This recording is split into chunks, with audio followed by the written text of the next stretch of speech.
오늘 우리에게 주시는 하나님의 말씀은 다니엘 11장 말씀입니다.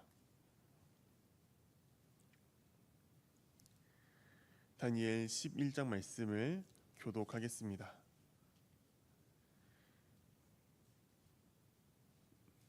내가 또 메대 사람 다리우 원년에 일어나 그를 도와서 그를 강하게 한 일이 있었느니라.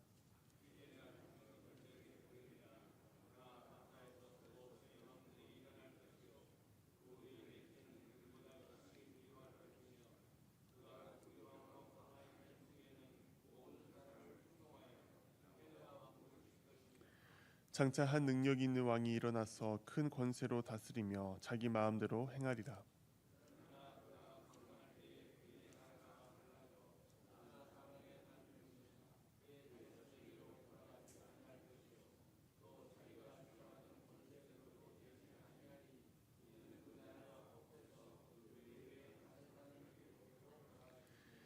남방의 왕은 강할 것이나 그 군주들 중 하나는 그보다 강하여 권세를 떨치리니 그의 권세가 심히 클 것이요.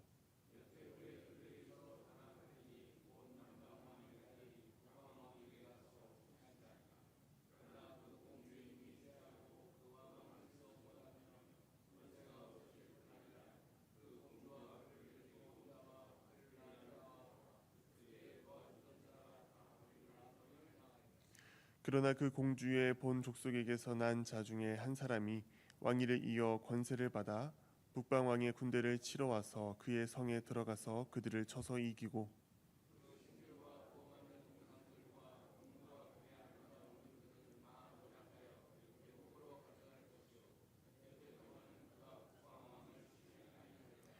북방 왕이 남방 왕의 왕국으로 쳐들어갈 것이나 자기 본국으로 물러가리라.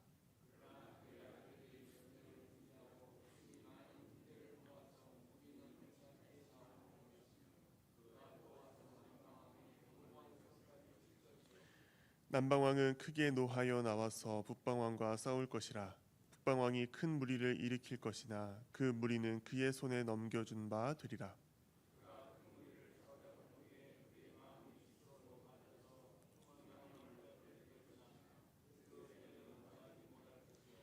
북방왕은 돌아가서 다시 군대를 전보다 더 많이 준비하였다가 몇 대 곧 몇 해 후에 대군과 많은 물건을 거느리고 오리라.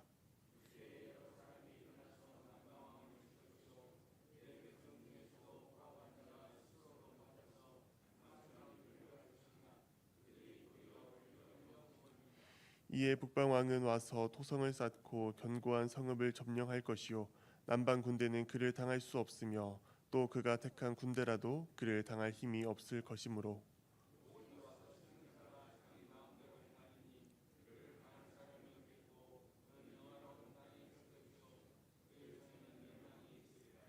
그가 결심하고 전국의 힘을 다하여 이르렀다가 그와 합친할 것이요 또 여자의 딸을 그에게 주어 그의 나라를 망하게 하려 할 것이나 이루지 못하리니 그에게 무익하리라.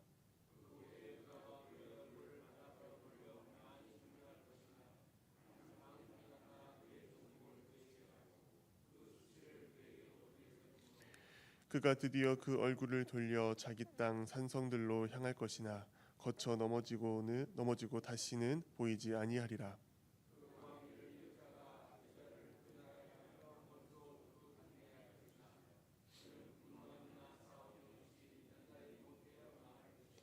또 그의 왕위를 이을 자는 한 비천한 사람이라.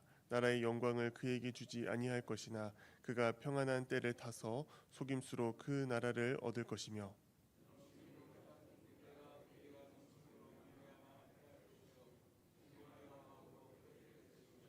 그와 약조한 후에 그는 거짓을 행하여 올라올 것이요 소수의 백성을 가지고 세력을 얻을 것이며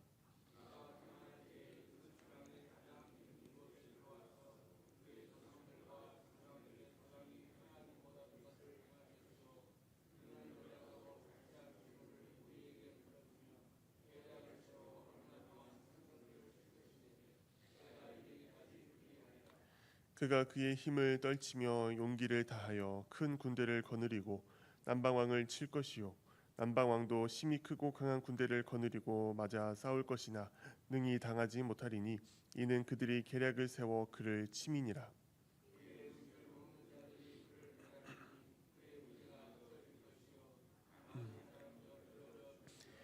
이 두 왕이 마음에 서로 해하고자 하여 한 밥상에 앉았을 때에 거짓말을 할 것이라. 일이 형통하지 못하리니 이는 아직 때가 이르지 아니하였으므로 그 일이 이루어지지 아니할 것임이니라.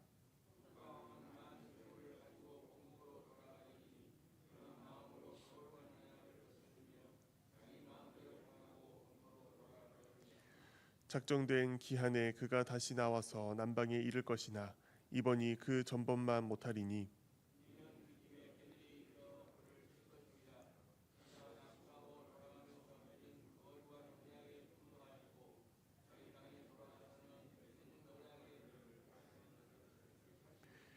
군대는 그의 편에 서서 성소 곧 견고한 곳을 더럽히며 매일 드리는 제사를 폐하며 멸망하게 하는 가증한 것을 세울 것이며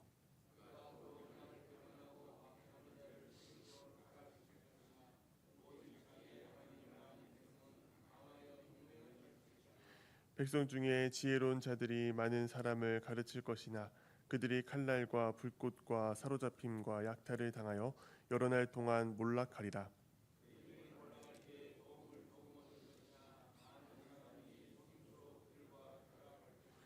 또 그들 중 지혜로운 자 몇 사람이 몰락하여 무리 중에서 연단을 받아 정결하게 되며 희게 되어 마지막 때까지 이르게 하리니 이는 아직 정한 기한이 남았습니다.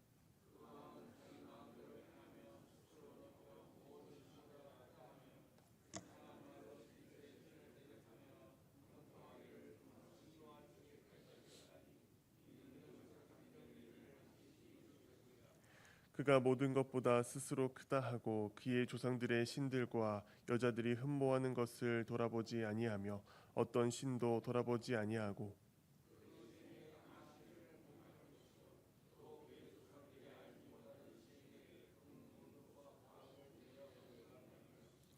그는 이방 신을 힘입어 크게 견고한 산성들을 점령할 것이요 무릇 그를 안다 하는 자에게는 영광을 더하여 여러 백성을 다스리게도 하며 그에게서 뇌물을 받고 땅을 나눠 주기도 하리라.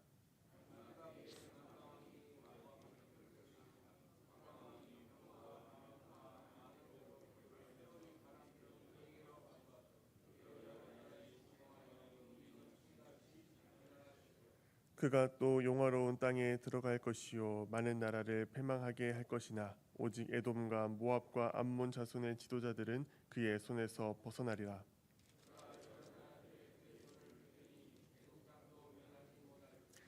그가 권세로 애굽의 금, 은과 모든 보물을 차지할 것이요 리비아 사람과 구스 사람이 그의 시종이 되리라.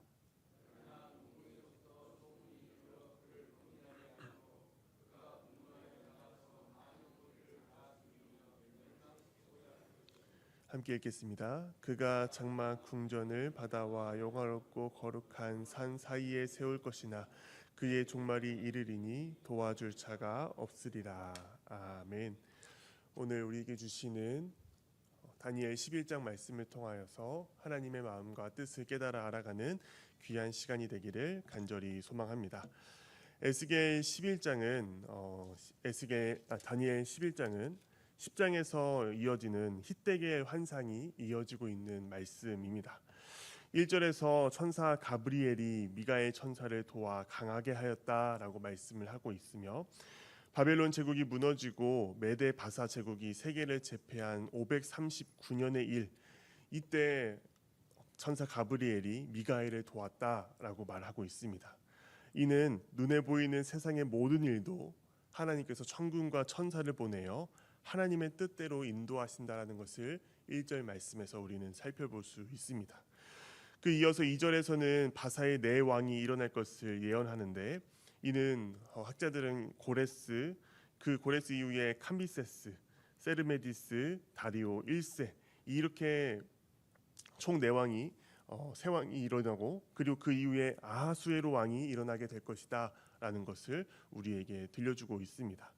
넷째 아하수에로 왕은 강하여져서 부국강병하여져서 헬라와 전쟁을 벌이는데요. 기원전 480년 살라미스 해전에서 패하고 마는 그런 역사를 우리가 살펴볼 수 있습니다. 3절과 4절에서는 알렉산더 대왕이 등장하여 기원전 334년에서 323년 사이에 페르시아 제국을 무너뜨린다라는 것을 예언하고 있습니다. 이는 32세에 급사하고 제국이 네 장군들에게 나누어질 것도 예언하고 있는데요. 이 모든 예언이 정확하게 성취된다는 것을 우리는 또 역사를 통해 살펴볼 수 있습니다. 5절부터 20절은 알렉산더 대왕이 무너진 이후에 네 왕에게 나눠졌는데 남방에는 프톨레마이오스 왕조가, 북방에는 셀루코스 왕조가 대표적으로 자리 잡고 있었습니다. 이 두 왕조는 끊임없이 갈등을 했는데요. 정략 결혼, 배신, 복수가 반복되면서 그 사이에 있었던 유다 땅은 전쟁의 희생양이 되었습니다. 특히 6절에서 남방 왕의 딸인 베레니카가 북방 왕에게 시집 가게 됩니다. 그래서 그 두 나라가 화친을 도모하지만 남방의 딸이 시집을 온 것을 보고서 분노했던 북방 왕의 첫 부인 라오디케가 계략을 펼치게 됩니다. 그래서 베레니카와 아들이 죽고 그 남편까지 독살당하는 비극이 일어나게 되는데요. 그로 인해서 복수가 반복되게 됩니다. 10절에서 12절에서는 또 안티오쿠스 3세와 프톨레마이오스 4세의 라피아 전투에서 승리한 프톨레마이오스가 교만해져서 결국 몰락하게 되었다라는 것을 뜻하고요. 이 모든 권력 다툼과 남방 왕조와 북방 왕조의 그 갈등 속에서 인간의 욕심과 계략이 결국 허무한 결과를 낳는다라는 것을 우리는 말씀을 통해 깨달을 수 있습니다. 21절부터는 안티오쿠스 4세라는 사람이 등장을 합니다. 오늘 말씀은 그를 비천한 사람이다라고 부르는데요. 이는 그가 도덕적으로 저급하고 성품이 낮고 그다음에 비열한 정치적인 수단을 사용하여서 그가 왕위에 오르기 때문입니다. 25절에서 29절까지 말씀을 보면은 그는 처음에는 이집트의 정복에 성공하지만 30절에서 또한 전환점을 맞게 됩니다. 안티오쿠스 에피파네스 4세가 이집트를 정복한 것을 본 로마의 왕이 집정관 포필리우스를 보내게 됩니다. 포필리우스는 그 안티오쿠스 에피파네스 4세를 가운데에 세우고 지팡이로 모래원을 그어 안티오쿠스를 가두게 됩니다. 그래서 당신이 이 모래원에서 나오기 전에 당신이 애굽을 포기할 것이다라는 것을 이야기해라. 즉시 철수하라라는 최후 통첩을 내리게 된 것입니다. 승리의 절정에서 갑작스러운 굴욕을 당한 안티오쿠스는 분노와 굴욕을 상대적으로 약한 유다를 향해 화살을 돌렸습니다. 31절에서는 중요한 사건이 등장을 하는데요. 안티오쿠스가 예루살렘 성전에서 상번제를 폐하고 멸망케 하는 가증한 것을 세운 것입니다. 이는 주전 167년 성전 제단 위에 제우스 제단을 세우고 돼지를 제물로 바친 극악한 성전 모독 사건을 나타내는 예언입니다. 그러나 32절 말씀에 희망이 등장을 하는데요. 오직 자기의 하나님을 아는 백성은 강하여 용맹을 펼치리라 라고 말씀을 합니다. 이는 안티오쿠스 에피파네스 4세에 대항하여서 마카비 가문의 사람들이 반란을 일으켰고 그들을 통하여서 유다 땅은 독립을 얻었던 그 사건을 뜻하게 됩니다. 그래서 마카비 가문의 저항과 순교자들의 신실한 믿음을 예언한 것이 32절 말씀에 등장을 합니다. 33절부터 35절에서는 지혜로운 자들이 목숨을 걸고 율법을 가르치며 이 모든 고난이 하나님의 백성을 연단하여 정결하게 하며 회개하려는 목적이 있었음을 보여주는 말씀이 등장합니다. 36절부터는 안티오쿠스의 극도의 교만이 등장을 하는데요. 그는 자신을 에피파네스라고 부릅니다. 에피파네스는 어떤 뜻이냐? 신의 현현이다라는 것을 뜻합니다. 본인은 신이다라는 것이죠. 하나님을 모독하고 또한 자신의 군사력과 권세만을 숭배하면서 그것을 통하여 주변 국가를 정복하려는 노력을 취했던 것입니다. 40절에서 43절 말씀에서는 그가 이집트를 다시 정복하고 막대한 전리품을 얻는 등 겉으로는 무적처럼 보이는 정복 행진을 벌이게 됩니다. 그러나 44절에서 전환점이 찾아오는데요. 동북에서 소식이 이르러 그를 불안하게 만들었다라는 것입니다. 이 동북에서 온 소식은 구체적으로 두 가지 위기 사항을 가리키는데요. 첫째는 동쪽에서 일어난 파르티아 제국의 위협이었습니다. 둘째는 아까 우리가 살펴본 것처럼 마카비 가문의 반란이었습니다. 안티오쿠스가 파르티아와의 전쟁으로 바쁜 사이에 리시아스가 보낸 프톨레마이오스, 니카노르, 고르기아스 장군들이 유다 마카비에게 연이어 패하게 되었습니다. 승리에 도취해 있던 안티오쿠스는 이 두 소식에 크게 분노했습니다. 그는 제국이 동서로 분열될 위기에 처하게 된 것입니다. 그래서 44절 후반에 분노하여 많은 사람을 멸하려 하여라고 기록하고 있습니다. 이 두 가지 소식을 듣고 격노한 상태로 동방 원정을 감행했던 것입니다. 45절에서 그가 바다와 용화로운 성산 사이의 궁전의 장막을 베풀 것이다라고 했는데 이는 팔레스타인이나 예루살렘 인근의 그 군대의 본부를 두려 했다라는 의미로 해석하고 있습니다. 하지만 성경은 그의 마지막을 이렇게 표현합니다. 그의 끝이 이르리니 도와줄 자가 없으리라. 실제로 역사는 이 예언이 정확하게 성취되었음을 보여줍니다. 안티오쿠스는 164년 말 페르시아의 타바에서 병으로 죽게 됩니다. 그는 파르티아와의 전쟁에서 처음에는 성공했지만 페르세폴리스 주변을 약탈하려다가 현지 주민들에게 쫓겨났고 이런 실패들이 계속되면서 원정이 좌절되게 되었습니다. 유대인 사료들은 그의 죽음을 예루살렘 성전을 모독한 데에 대한 하나님의 심판으로 기록했습니다. 교만하고 자신의 힘을 의지하고 하나님을 모독한 안티오쿠스 에피파네스의 사센의 끝은 이렇게 초라하게 외롭게 끝이 나게 됩니다. 에스겔 11장의 복잡한 국제 정치와 전쟁의 흐름을 살펴보며 우리가 살펴볼 수 있는 것은요. 결국 모든 것들이 하나님의 주권 아래 움직였다라는 사실입니다. 바세 제국부터 헬라 제국 그리고 알렉산더 대왕의 급작스러운 죽음으로 인한 제국의 분할, 남방과 북방왕의 끊임없는 권력 다툼, 그리고 안티오쿠스 에피파네스 4세의 교만과 몰락까지 이 모든 것들은 하나님의 계획 안에서 정확하게 예언되고 이루어졌습니다. 세상의 권력은 흥망성쇠를 거듭합니다. 오늘 강하고 위대해 보이는 권력자도 내일은 역사의 뒤안길로 사라지게 됩니다.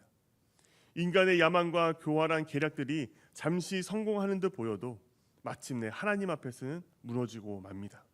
안티오쿠스가 승리의 절정에서 로마의 한 사절 앞에 굴욕당하고 결국 변방 도시에서 외롭게 죽임을 맞은 것처럼 세상의 권력은 끝이 나게 됩니다.